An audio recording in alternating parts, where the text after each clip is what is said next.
माते पावती ते संसारे लिंपतीची ना. माझ्या एकदा स्वरूपाला ते प्राप्त झाले, माझ्या स्वरूपाला एकदा प्राप्त झाले का ते संसारामध्ये लिप्त होत नाही, म्हणजे संसाराच्या ठिकाणी रममान होत नाही. ते कुठं रममान होतात तर माझ्या नामाच्या ठिकाणी रममान होतात. म्हणून इथं मागे आपल्याला सांगितले रममान कसं व्हायचं. तैसे ओम हे स्मरो सरे आणि तेथेची प्राणुपुरे. तैसे ओम हे स्मरो सरे आणि तेथेची प्राणुपुरे मग प्रणवांती उरे पूर्ण घनजे. अशा प्रकारे सांगितले बरं का स्वरूपाची एकरूप व्हायला. म्हणून प्रणव एक नाम हे एकाक्षर ब्रह्म. म्हणून प्रणव एक नाम आहे. प्रणव काय आहे? प्रणव हाच नाम आहे आणि हे एकाक्षर ब्रह्म आहे. जे प्रणव आहे ते आपल्याला एकावलंबनात्मक बनवते. एका परमात्मा तत्वाकडे जाण्यासाठी आपल्याला सगळ्यात मोठा सहारा कोणाचा आहे तर त्या नामाचा, हरिनामाचा, त्या प्रणवाचा, जो माझे स्वरूप परम स्मरत शांता आणि ते माझे खरं स्वरूप आहे. सगळ्यात महत्वाची ओवी कोणती आहे? म्हणून प्रणव एक नाम हे एकाक्षर ब्रह्म जो माझे स्वरूप परम स्मरण शांता. या ओवीमध्ये ज्ञानोबरांनी म्हणून ज्याला प्रणव म्हणतात व जो एकाक्षर ब्रह्म आहे त्या माझ्या परम स्वरूपाची स्मरण करीत असता जो ध्येय ठेवतो,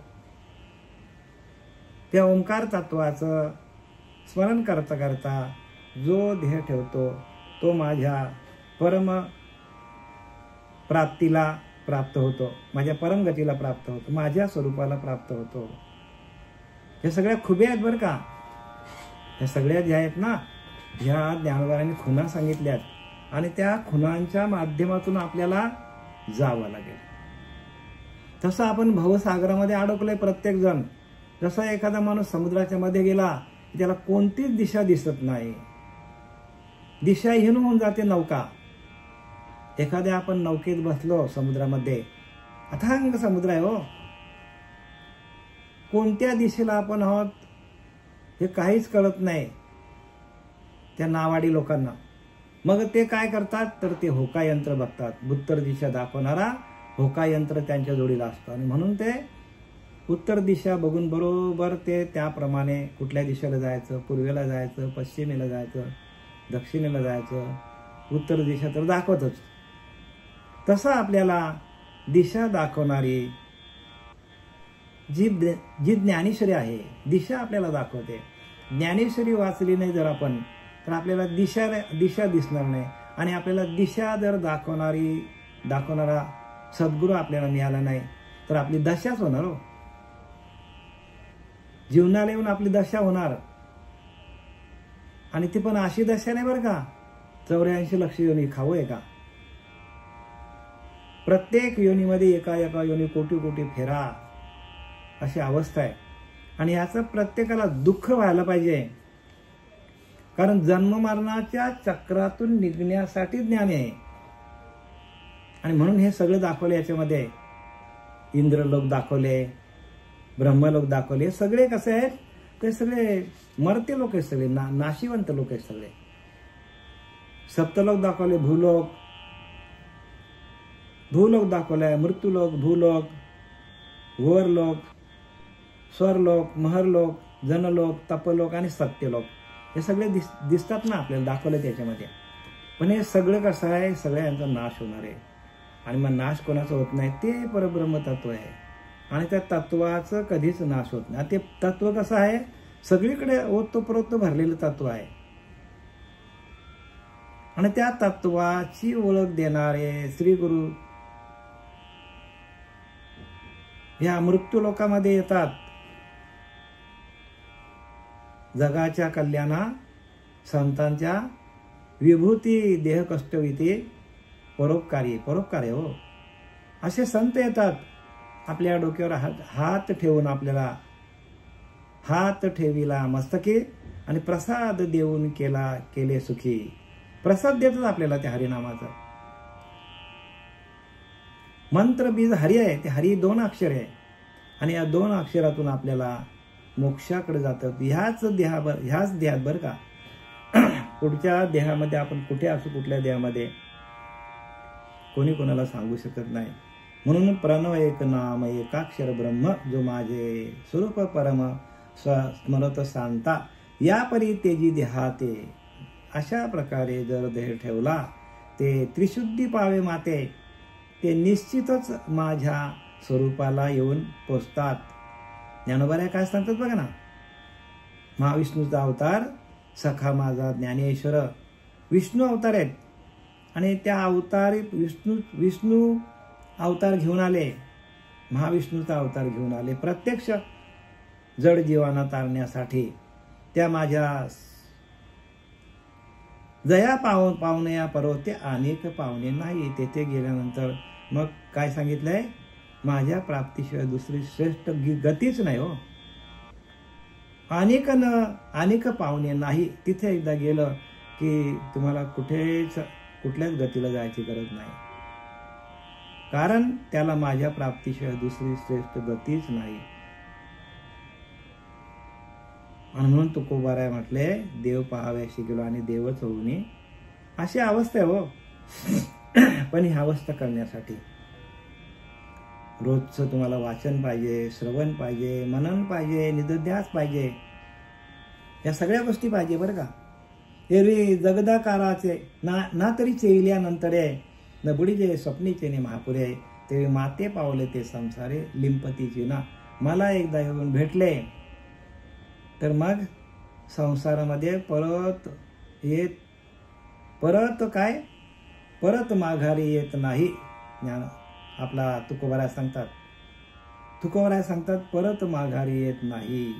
बंधनापासून उकळलेल्या गाठी आणि देता आली मिठी सावकाश. तुका म्हणे देह भरिला विठ्ठले काम क्रोध घर रेते केले. हे सगळे तुकोबारायांच्या अंतकरणाची अवस्था आहे. आणि तीच अवस्था प्रत्येक संतांनी काय केलं, आपल्याकडे राखून ठेवली.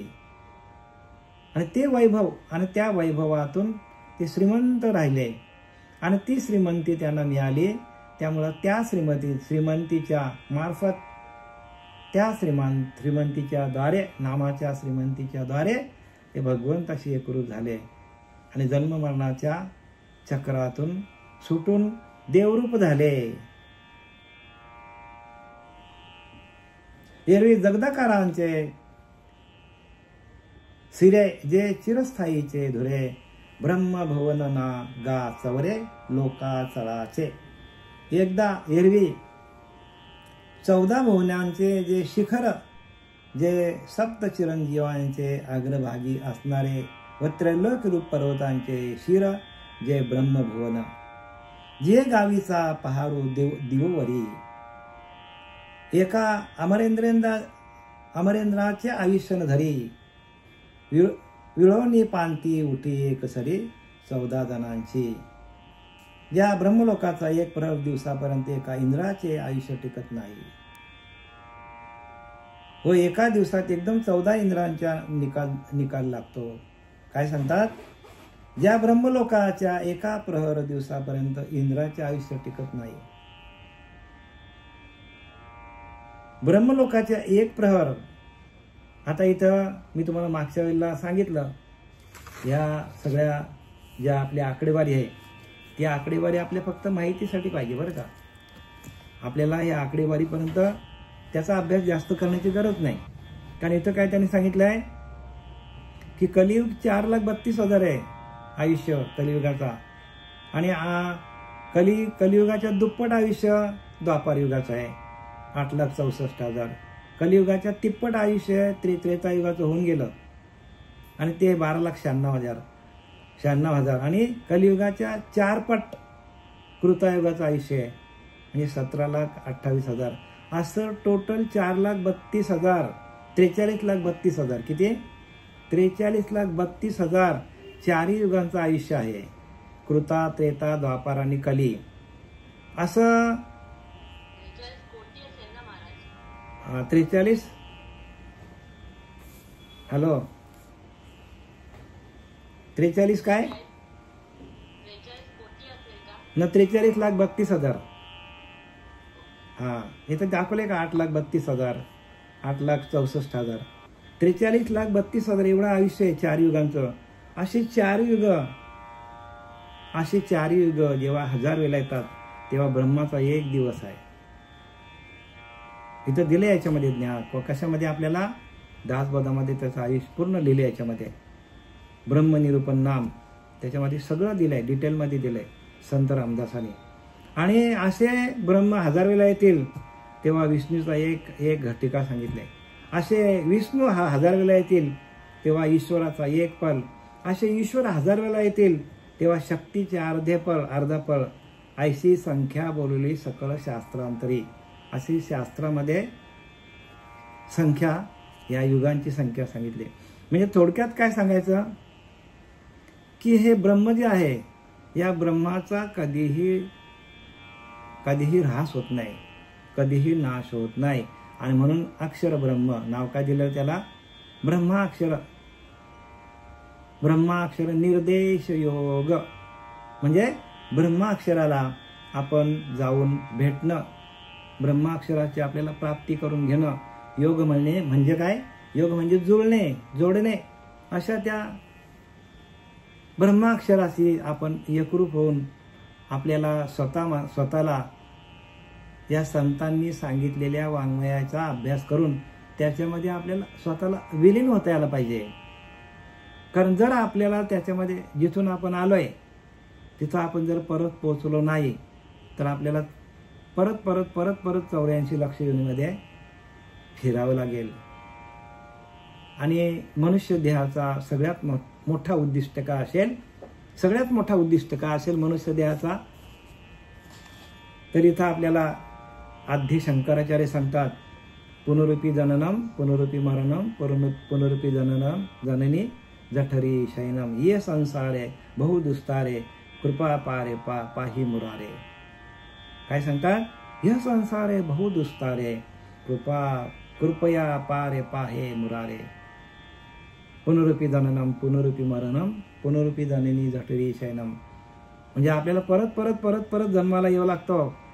संसार खूप दुस्तर आहे आणि यातून आपल्याला बाहेर पडण्यासाठी सगळ्या पोथ्या पुराण आहेत. देवाची पूजा करा, आम्ही नाही म्हणत नाही, पण आपण ज्यासाठी मनुष्य देह मिळालेला आहे, ज्या कारणासाठी मिळालेलं आहे ते कारण आपल्याला मिळालं पाहिजे. कशासाठी मिळालं म्हणणार दे? आपल्याला ज्या कारणासाठी आपण कार्याकडे बघतो, कार्याकडे बघू नका, कारणाकडे बघा. एकदा कारण हातात मिळालं का ते कारणापर्यंत आपण गेलो तर कार्य संपून जातो. समजलं का काय बोलतो? कार्य म्हणजे पुनर्जन्म लिहिले आहे. कार्य म्हणजे परत जन्माला येणं, परत म्हणणं. कारण म्हणजे काय? तर सूक्ष्म देहातील संपूर्ण वासना, सूक्ष्म प्रत्येकाच्या देहामध्ये सूक्ष्म रूपाने ज्या वासना राहतात त्या वासना संपूर्ण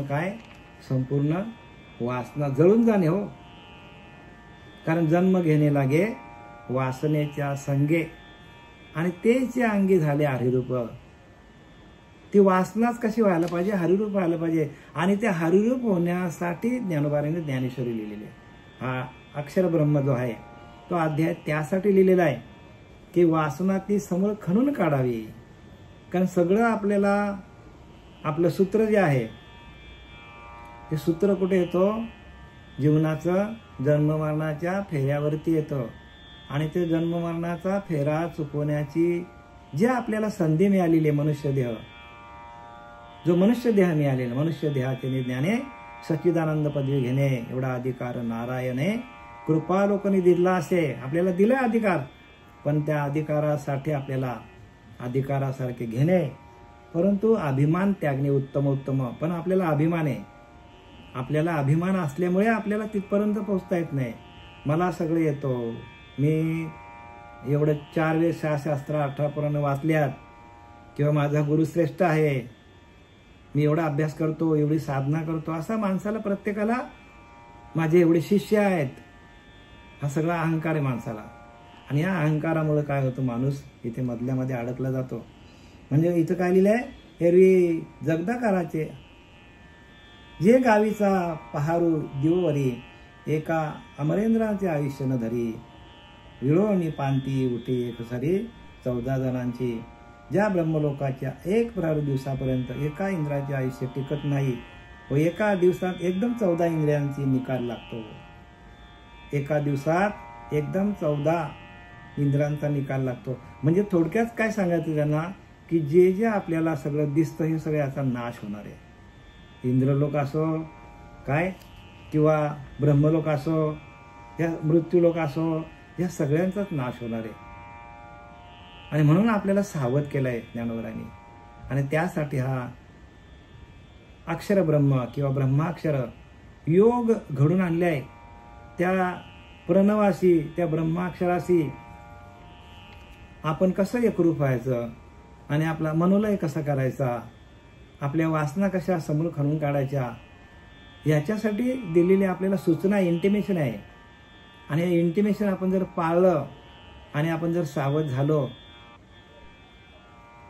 ह्याच देहामध्ये बरं का, मनुष्य देहाला येऊन जर आपण सावधता बाळगली आणि आपण श्री गुरूंना शरण गेलो आणि गुरूने दिलेल्या आपल्याला साधना आहे, त्या साधना करता करता जर आपण व्यवस्थित साधना केली आणि त्याची आपल्याला प्राप्ती झाली, तर परत आपल्याला जन्ममरणाचा फेऱ्यातून मुक्त होता येतो. मुक्तीसाठी हा नरदेह. माणूस कशामध्ये अडकलाय? संसारामध्येच अडकलाय. माझी एवढी प्रॉपर्टी, माझ्याकडे एवढे बंगले, एवढे गाड्या, एवढ्या घोड्या, सगळे याच्यामध्येच माणूस अडकलाय. यातून बाहेर माणूस निघत नाही का? त्याला हे सगळं खरं वाटतं ना. म्हणून तर सांगितलं इथे की ना तरी चेईल्यानंतर आहे न बुडी जय स्वप्नीचे महापुरे. चेईल्यानंतर म्हणजे जागा झाल्यावर आपण स्वप्नामध्ये एखादा माणूस बुडतो, मला वाचवा मला वाचवा ओरडतो जोरजोरात, आणि बाजूचा माणूस झोपलेला वाटतं काय झालं याला, भूत लागलंय की काय याला. मग तो उठवतो. उठवल्यानंतर सांगतो बरं झालं मला उठवला, मी बुडत होतो म्हणतो. खरोखर बुडत होता का तो? खरोखर नव्हता बुडत, तो स्वप्नामध्ये बुडत होता. तसं जग हे स्वप्न आहे. जोपर्यंत आपल्याकडे ज्ञान नाही, अज्ञान आहे, तोपर्यंत आपल्याकडे स्वप्न आहे. आणि आपल्याकडलं अज्ञान गेला की आपण जागं झालो. स्वप्न म्हणजे ते स्वप्न नाही सांगितलं बरं का. हे जग दिसतं ना, हे सगळं, हे जग आपल्याला जे दिसतं हे सगळं स्वप्न आहे. आणि याचा त्यासाठी तर दाखवले इंद्रलोक, चंद्रलोक, काय ब्रह्मलोक सगळे दाखवल्यात. प्रत्येकाचं आयुष्य दाखवलंय ते. कोणाला माहिती ते एवढं आहे की नाही. तर पण हे खरं आहे, भगवंत सांगतो की एकदा का तुम्ही माझ्या स्वरूपाला आले आणि स्वरूपाशी एकरूप झाले की परत तुम्हाला जन्म मरणाच्या फेऱ्यामध्ये जावं लागणार नाही. ही ग्वाही देतात ज्ञानोबा, शपथ घेऊन सांगतात. कशासाठी सांगतात? तर प्रत्येक जड जीवाचा उद्धार होण्यासाठी.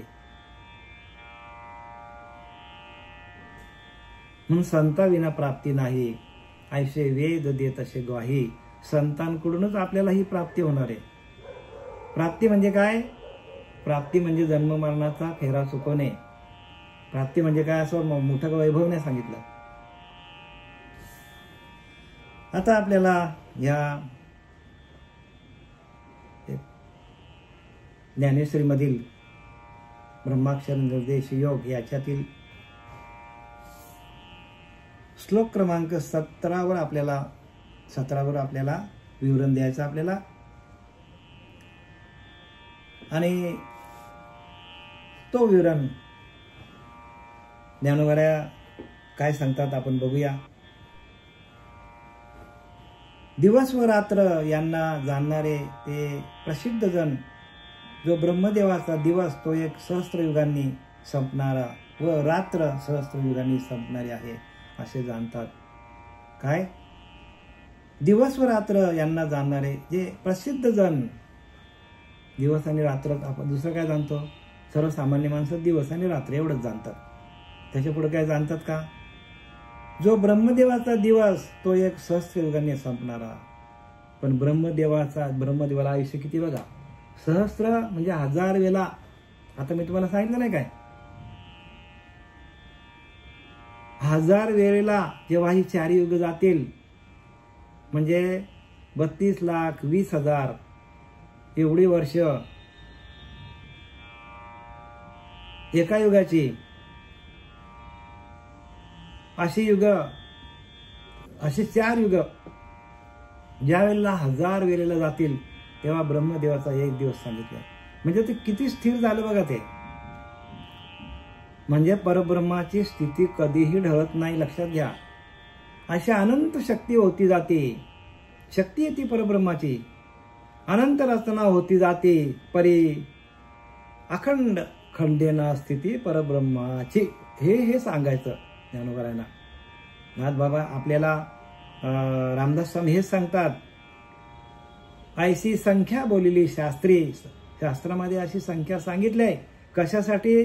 ऐशी अनंत शक्ती होती, अनंत शक्ती ब्रह्मांडामध्ये होती जाती, अनंत रचना होती जाती, तरी अखंड खंडेना स्थिती परब्रह्माची. एवढे ते परब्रह्माचं कसं आहे, परब्रह्म स्थिर, एवढी स्थिरता आहे. म्हणून या अवकाशामध्ये अनेक ब्रह्मांड आहेत, नाही का. विश्वरूप दर्शनमध्ये भगवंतानी अर्जुनाला दाखवलं, भगवंतानी विश्वरूप दर्शन प्रगट केलं आणि त्याच्यावरती दाखवलं की प्रत्येक रोमारोमावरती भगवंताच्या त्या चतुर्भुज मूर्तीवरती, प्रत्येक रोमारोमावरती, प्रत्येक सांध्यामध्ये एक अनेक ब्रह्मांड सामावलेली दाखवली. म्हणजे ते विश्वरूप दर्शन दाखवलं त्याने, प्रत्यक्ष अर्जुनाला दाखवलं. आणि अर्जुन काय झाला, घाबरला पूर्ण. नंतर देवाच्या लक्षात आलंय, अरे बापरे, आपण ह्यांना दिव्य दृष्टी दिली नाही. आणि मग भगवंतानी परत त्यांना दिव्य दृष्टी दिली आणि परत विश्वरूप दर्शन दाखवलेलं आहे. आणि म्हणून सर्वसामान्य माणसाला जोपर्यंत दिव्य दृष्टी, जो तिसरा डोळा आहे,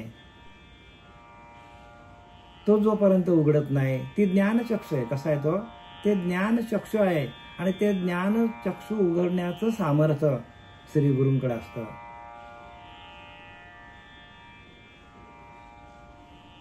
आणि असं सर्व अधिकार कलियुगामध्ये भगवंतांनी सांगितलंय.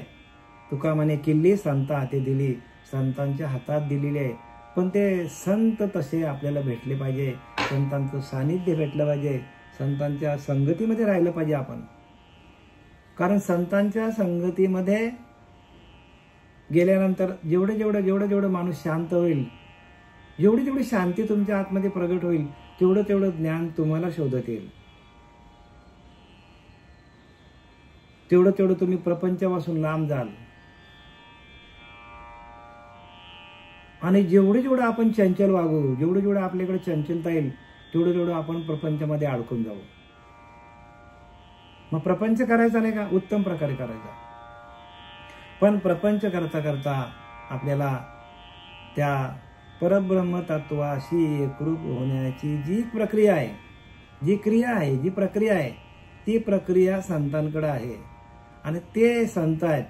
आणि त्या संतांना आपण शरण गेलो तर आपल्याला काय करतात? आपल्याच आत्मस्वरूपाशी आपल्याला एकरूप करून देतात. ते आपल्याच आत्मस्वरूपाची भेट आपल्याला करून देतात. आणि सगळी काय आहे? ही सगळी किमया संतांकडे आहे. जय चौकडिया सहस्त्र जाय, तै ठाय व विरोची होय, आणि तैसेची सहस्त्रवरी पाहे रात्री जेथ. आता जे मी आत्ता सांगितलं तेच ज्ञानोबारांच्या भाषेमध्ये सांगितलं आहे. 4 युगे सहस्त्र वेळा जातील. किती वेळा? 4 युगे. कृता, त्रेता, द्वापार आणि कली, अशी 4 युगे. म्हणजे 43,20,000 एवढे 1000 वेळा जातील. 43,20,000 एवढे जेव्हा 1000 वेळा जातील, अशी 4 युग. हा एक युग झाला. 43,20,000चं एक युग झालं. म्हणजे कृता, त्रेता, द्वापार, कली, आणि अशी 4 युग जेव्हा 1000 वेळा जातील, 4 युगे सहस्त्र वेळा जातील, तेव्हा ब्रह्मदेवाचा खरोखर पुरा एक दिवस होतो.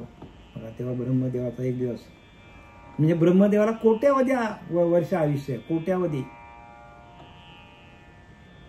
आणि तशीच 1000 चौकड्या जेथं रात्र, आणि अशा 1000 चौकड्या जेव्हा जातील, असे 1000 सहस्त्र, अशा 1000 युगे जेव्हा सहस्त्रवेला जातील, तेव्हा एक रात्र ब्रह्मदेवाची. म्हणजे टोटल किती झाले? टोटल 2000 झाले. म्हणजे 2000 वेळा जेव्हा ही 4 युग जातील, तेव्हा ब्रह्मदेवाचा एक दिवस आणि एक रात्र, म्हणजे ब्रह्मदेवाला किती आयुष्य बघा. असा ब्रह्मदेव देखील काय हे सांगितलंय की नाशिवंत सांगतात. म्हणजे कुठे गेली ती गणना बघा ना. आणि त्या स्थितीला मनुष्य गेल्यानंतर तो परत येईल का मला सांगा. म्हणून नदी मिळाली सोनं, नदी मिळाली सागरी, निवडावे कोणे परी.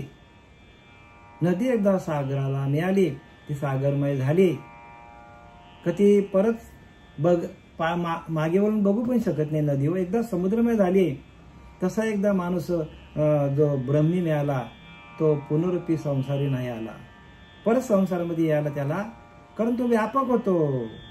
आपल्याला समुद्रच एवढा व्यापक आहे, गेलेली नदी आपल्याला दिसत नाही समुद्रामध्ये. ती कधी जसा एखादा मिठाचा खडा आहे, आलाय मिठातून, मग गेला तो आलाय कशातून?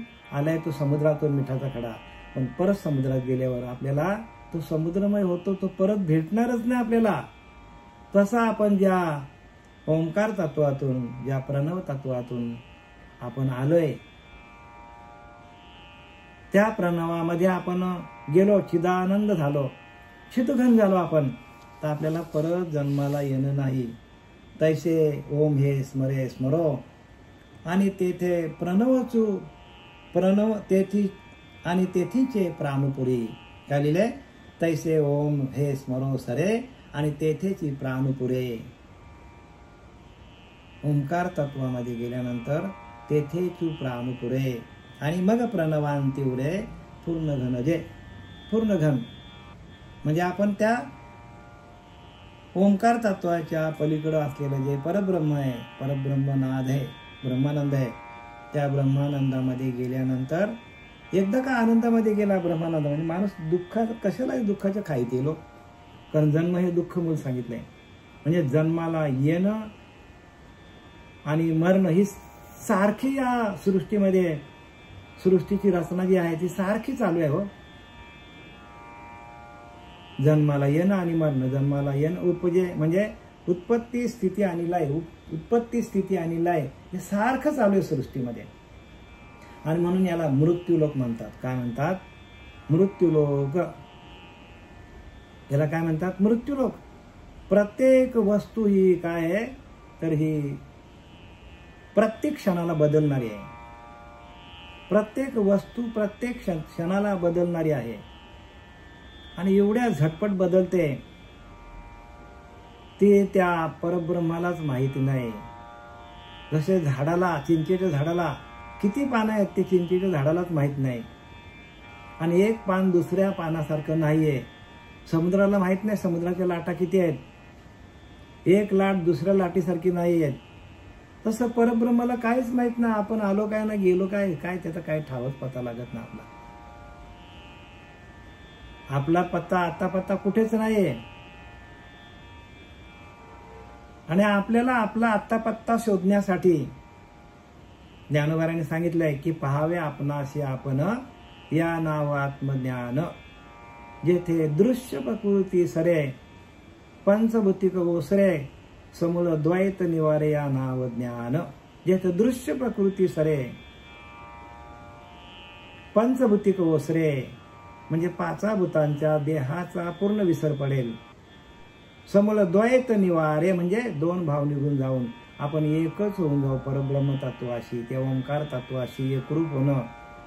आणि त्याच्यामध्ये त्याचं भजन करता करता प्रणवांती पूर्ण घन. काय लिहिले शब्द? काय वापरले? मग प्रणवांती उरे पूर्ण घन. जे ते पूर्ण घन आपण आहोत, आपणच पूर्ण घन आहोत. पण ते प्रणवांती उरे पूर्ण घन. जे म्हणजे प्रणवाच्या अंती जी एक लय राहते नाद ब्रह्माची, आणि ती लय जी आहे ती नाद ब्रह्माची, त्या नाद ब्रह्मामध्ये जाता जाता आपल्या देहाचा निराश होतो, मनोलय होऊन जातो. आणि म्हणून ज्ञानोबाला सांगतात, जाणीव जेथे न रिघे, विचार मागुता पावली निघे, तर्कू आईनी निघे अंगी जायच्या, अर्जुना तया नाम ज्ञान, येर प्रपंच हे विज्ञान, तेथे सत्य बुद्धी अज्ञान जान, आता अज्ञान अवघे हरपे, विज्ञान निशेष करते, आणि ज्ञान ते स्वरूपी होऊन जायचे. म्हणजे आपल्या आत्मस्वरूपामध्ये आपण एकरूप होणं, आत्मस्वरूपाशी एकरूप होऊन त्याचं भजनानंदामध्ये आपल्याला आपला ध्येय ठेवता यायला पाहिजे. सततम कीर्तयंतो माय यथास्थांश दृढवत, हा दृढ व्रत आपलं आपण धारण करायला पाहिजे की सातत्याने आपल्याला त्या भगवंताचं कीर्तन म्हणजे काय, नामस्मरण, सातत्याने सततम कीर्तयंतो माय, सातत्याने आपल्याला कीर्तन करता यायला पाहिजे, म्हणजे भगवंताचं नामस्मरण करता यायला पाहिजे. आणि ते जमलं पाहिजे, त्याच्यासाठी सगळे शास्त्र आहे ते. आणि तेवढं सोडून माणूस सगळा करतो, तेवढं सोडून माणूस काय करतो, सगळं करतो. हरिपाठ काय करेल 2-2 वेळा, अखंड ज्ञानेश्वरी काय वाचेल, हरिपाठामध्ये गायन काय करेल, एक आलाप काय मारेल माणूस. पण त्या हरिपाठाचा अर्थ, त्या अर्थावर काय, अर्थाकडे कोणाचंच लक्ष नाही त्या हरिपाठाच्या.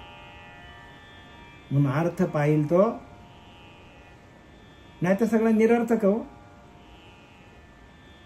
अर्थाकडे आपलं लक्ष असलं पाहिजे. अर्थ जर आपण बघितला हरिपाठाचा तर आपल्या जीवनाला येईल अर्थ, नाहीतर आपलं जीवन जाईल व्यर्थ, सगळंच जाईल बरं का, काहीच राहणार नाही आपल्याकडे.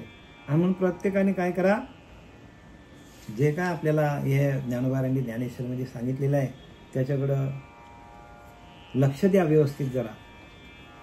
एवढे अहोरात्र जेथीचे तेने न लोटती, जे भाग्याचे देखती ते स्वर्गीचे चिरंजीव.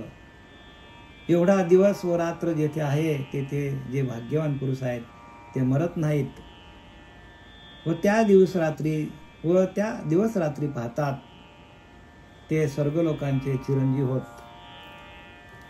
आता इथं काय सांगितलंय की एवढा दिवस व रात्र जेथे आहे बघा, ब्रह्मदेवाचा 1 दिवस आणि 1 रात्र म्हणजे 2000 4 युगा, कृता, त्रेता, द्वापार आणि कली, असं जेव्हा 2000 वेळा येतील तेव्हा एवढा दिवस आणि रात्र आहे तेथं जे भाग्यवान पुरुष आहेत. आणि असे भाग्यवान पुरुष कुठे आहेत तर त्या वैकुंठामध्ये आहेत बघा. हा, आणि ते मरत नाहीत बघा, ते मरत नाहीत. व त्या दिवस रात्री पाहतात ते स्वर्गलोकाचे चिरंजीव होत. आणि असे स्वर्गलोकाचे चिरंजीव आहेत. आणि असे चिरंजीव किती आहेत आपल्याकडे, तुम्हाला मागच्या वेळेला सांगितलं की हनुमंतराया, बली, नंतर परशुराम, विभीषण, वेदव्यास, कृपाचार्य आणि अश्वत्थामा, हे चिरंजीव आहेत. चिरंजीव म्हणजे निरंतर आपली तेवढी जर उपासना झाली, आपली तेवढी साधना झाली तर आपल्या समोर हा हनुमंतराया प्रगट होऊ शकतो, बली प्रगट होऊ शकतो, परशुराम प्रगट होऊ शकतो. एवढी शक्ती आपल्याकडे आहे. पण ती शक्ती आपल्याला मिळवण्यासाठी काय करायला पाहिजे, आपल्याला सातत्याने आपल्याला भगवंताचं आत्मचिंतन करावं लागेल. आणि चिंतन करता करता आपल्याकडं जर तेवढा साठा झाला हरिनामाचा तरच आपल्याला ह्या सगळ्या गोष्टी घडतील. आणि हरिनामाचा साठा हाच प्रत्येक माणसाला जन्ममरण्याच्या फेऱ्यातून मुक्त करू शकतो. मुक्ती मिळायची असेल तर त्याला एकच उपाय आहे की उपाय एक भगवत भक्ती, भगवंताचा भजन करायला पाहिजे. जरी न ठाके विरक्ती तर यथानुशक्ती भजन केले पाहिजे. सातत्याने भगवंताचं भजन करायला पाहिजे आपल्याला. आणि भजनानंदमध्ये गेल्यानंतर हे काहीच बरं का, सुख नाही ना दुःख नाही, स्थिर अवस्था आहे, समस्थिती. सगळीकडे गेलं तरी आपली स्थिती सम राहते. कोणाला दुःखात नाही आणि सुखात पण समस्थिती, दुःखात पण समस्थिती. जाल तिथे तुम्हाला समस्थिती. नको आणि मान नको, अभिमान नको, नको नको मान नको अभिमान. सोडी मृत्यू पण तोच सुखी, सुखी तेने व्हावे जग निव्हावे. आपण आधी सुखी व्हायला पाहिजे, तर आपल्याला जगाला शांत करता येईल. नको नको मान नको अभिमान.